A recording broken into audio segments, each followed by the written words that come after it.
first day of June. Happy Yes. first day of Black Music Month, and happy first day of Pride Month. My name is Rhonda Nicole, or Rhonda Nicole Tankerson is my legal name. And I am a Los Angeles-based singer, songwriter, and music journalist, and I'm so excited to be here with you all, and thank you so much to the International Center for Print Studies for putting together this incredible conference. As someone who's been steeped in Prince's music since 1984, today I want to talk about legacy. In the decades since the artist eternally known as Prince departed for another world, space, and joy, his global devoted fandom, former record labels and posthumous publishing and distribution partners, heirs, and of course his official estate have worked to preserve his legacy and to enshrine his 40 years of culture-shifting musical output.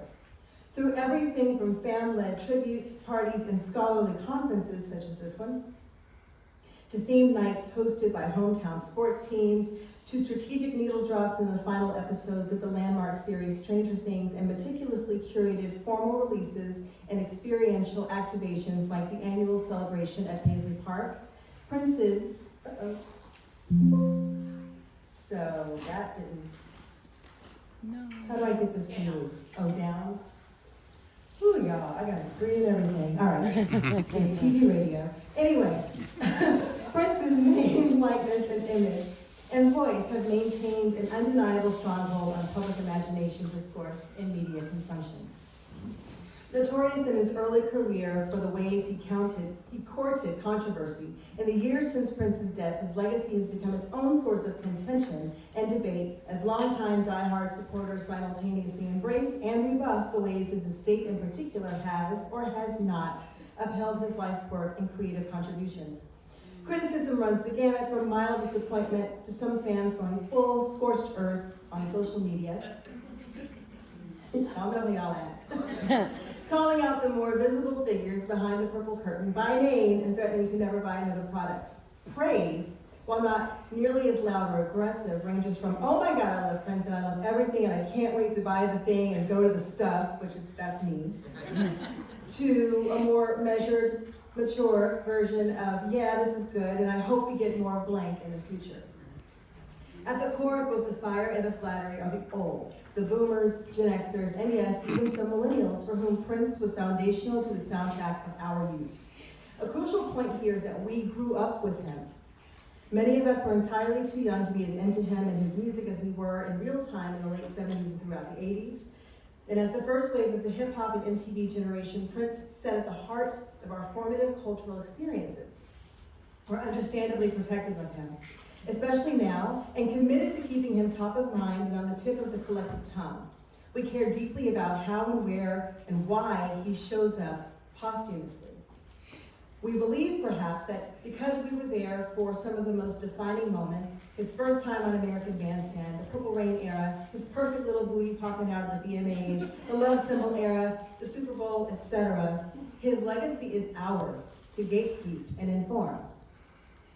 But it's not, at least not entirely. In this paper, I'll explore why it matters that we initiate a changing of the guard of sorts to allow Gen Z, Gen Alpha, and future generations to the opportunity to discover, experience, and eventually cement Prince's legacy in ways that are unique to their time and not held captive by ours. I'll look into the ways fan communities driven by social media, digital engagement, and emerging technologies will continue to shape how younger music consumers cultivate affinities for certain artists, and how we, as longtime aficionados, can continue to contribute to Prince's legacy without stifling its evolution. Right? A brief history of fandom. This is the perfect picture for this slide. Let's take a few steps back for a moment and explore the origins of what we call fandom. According to McKenna Swan's piece, The History and Importance of Fan Clubs for the site withtheband.com, the phenomenon of fandom as we know and understand it now traces its roots to the 19th century, when British opera singer Jenny Lind is said to have been one of the first musical artists to amass a devoted following that regularly attended her performances and purchased novelty items bearing her name and likeness, aka merch. It's important to note that the correlation between the emergence of fandom and eventually fan clubs and the Industrial Revolution as art as commerce would all but be eclipsed, would all but eclipse art for art's sake. Put more succinctly by Daniel Cavici in his article, Fans and Fan Clubs, commercialization required people to assume new specialized roles that had less to do with close social connections than with impersonal market forces. One group of people produced culture as paid writers, composers, actors, and players, and another much larger group of people received it as paying readers, spectators, and listeners. These communities were places where, in modern times, or in modern terms, people could feel safe in expressing their deep admiration of the book, the song, the painting, the author, the performer, the artist. These were judgment-free zones where effervescing was encouraged. To this day, the desire to own something that personifies our affinity for the art and the artist persists. Fans, and stands. Sometime in the 1990s, Prince decried the term fan and began referring to the people who loved and supported his music as fans, short for family. He was quoted on multiple occasions stating that the word fan was short for fanatic, indeed, a reference to its origins in the 17th century. But there's also indication that the word fan may have instead derived from the 19th century word fancy, but the fanatic origin seems to be the one that most of us are familiar with. Eminem's 2000 chart topper Stan follows the story of a troubled fan writing escalating letters, ostensibly to Eminem, before ultimately drowning himself and his pregnant girlfriend. More than 20 years on, the word is commonly used to describe overzealous or possibly obsessed fans who may be prone to extreme behavior triggered by their parasocial relationships to their faith. In 2019, Merriam-Webster entered the word stan into the dictionary.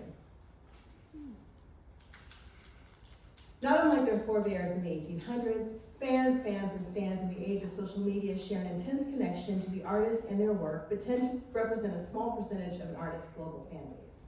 Social media and digital networks have accelerated the rise and influence of global fandoms, from those hopelessly devoted to the Marvel Universe to groups like the Swifties and the Beehive.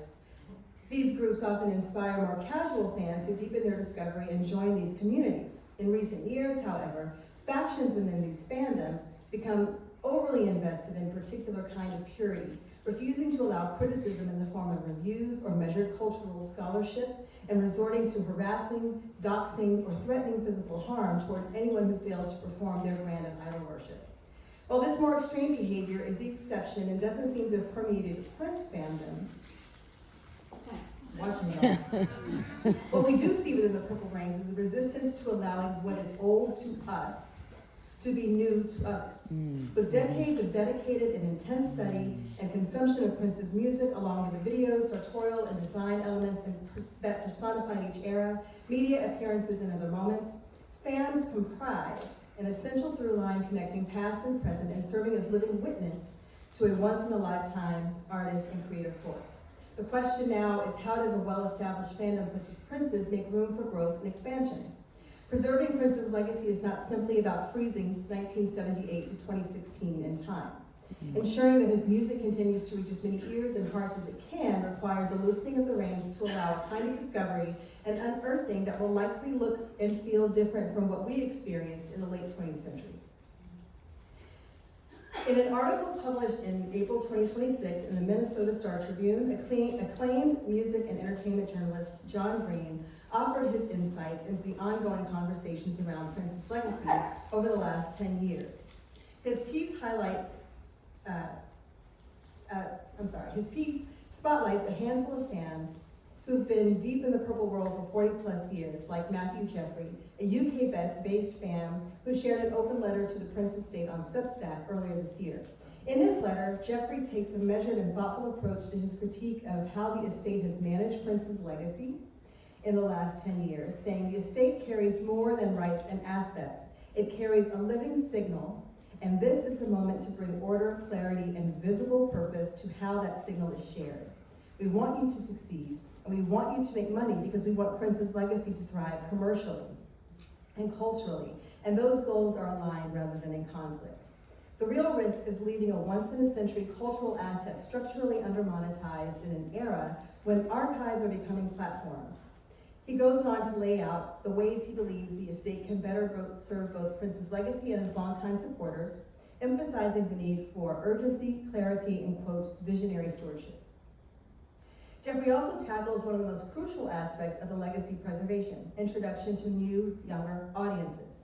He clarifies that Gen Z isn't disinterested in Prince, but they're also not being exposed to him in ways that make sense for their cohort. He cites the spectacular spike in streams for Purple Rain and When Doves Cry after their Stranger Things feature, with total catalog streams increasing by 190%. Ironically, there was more than a murmur of discontent among older Prince fans on social media after the Stranger Things episodes aired with the familiar cries of "Prince was more than Purple Rain," once again clogging up the timelines. It's this kind of reaction and response from longtime Prince fans that can prove to do more harm than good. As it reads as old man yelling at clouds instead of what's perhaps intended, which is to welcome new folks into the fold and encourage them to explore more deeply once they've reached the Purple Rain gateway. Yay! Yes.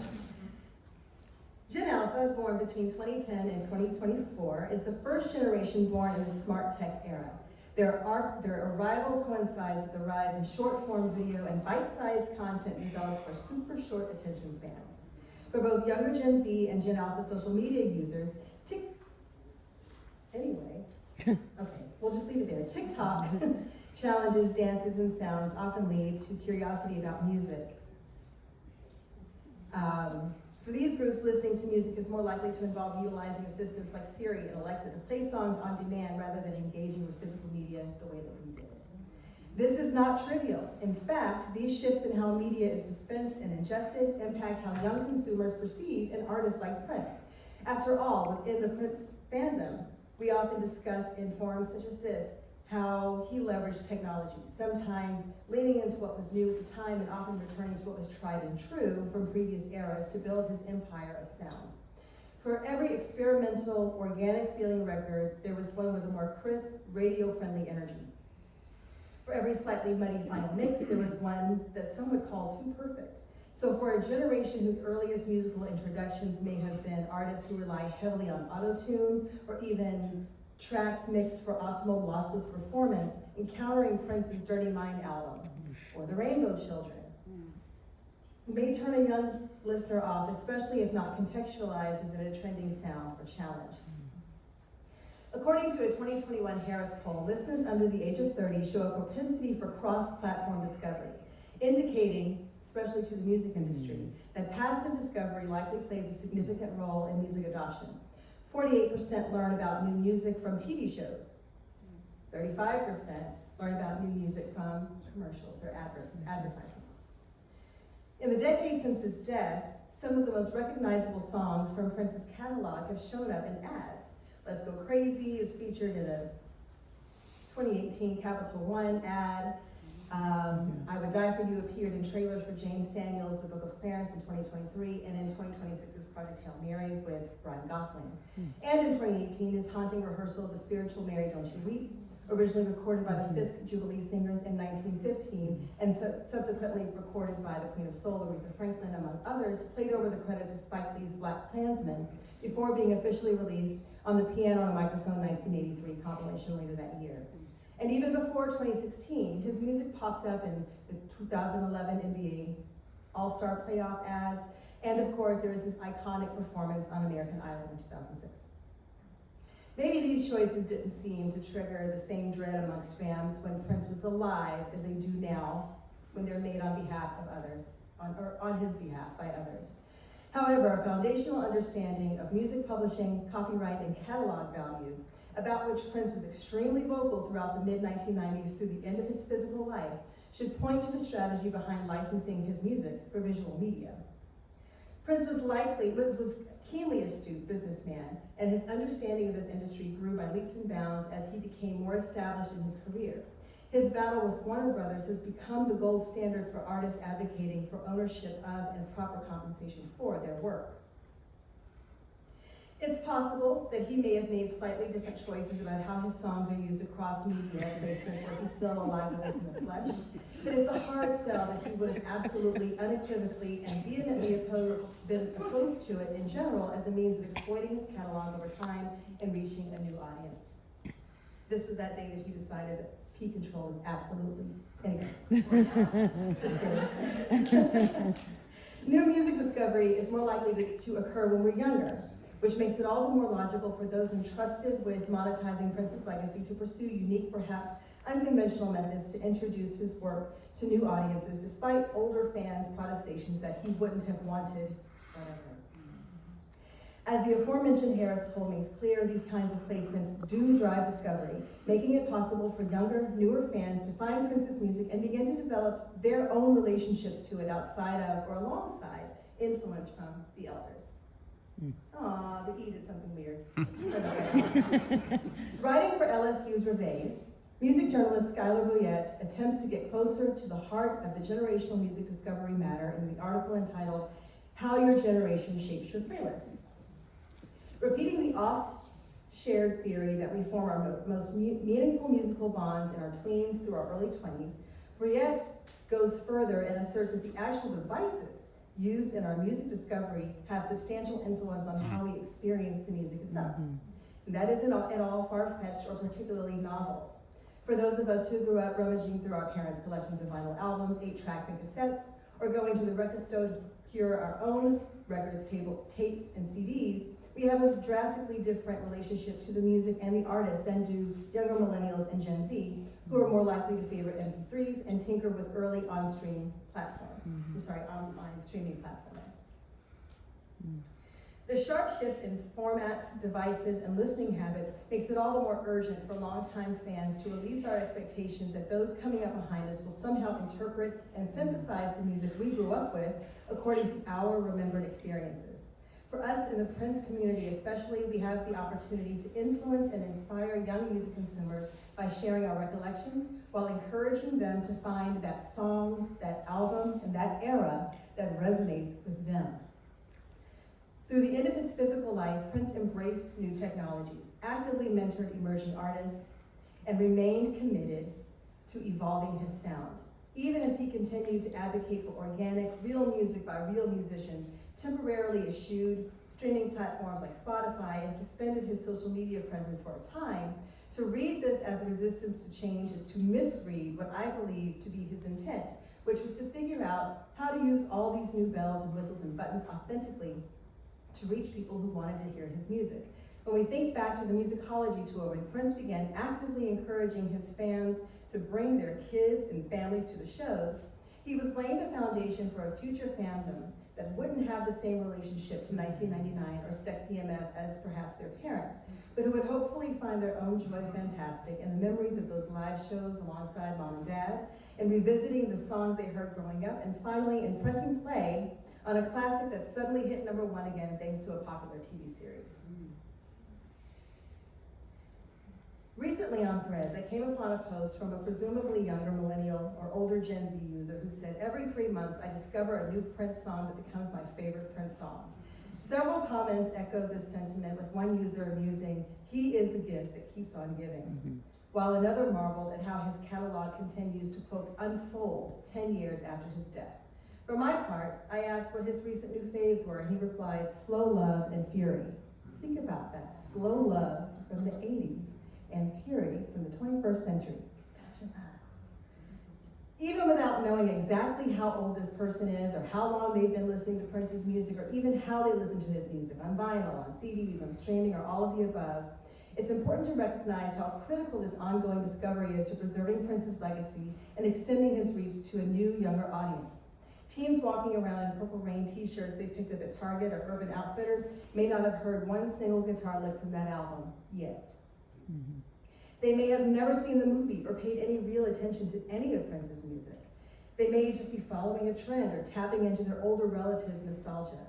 And they may be at the precipice of their own journey that could one day lead them to seeking community with people their age who are fascinated with music that came out when they were infants. And so they're diving into albums like Lotus Flower and Minneapolis Sound, or Artificial Age and Hit and Run, both phases.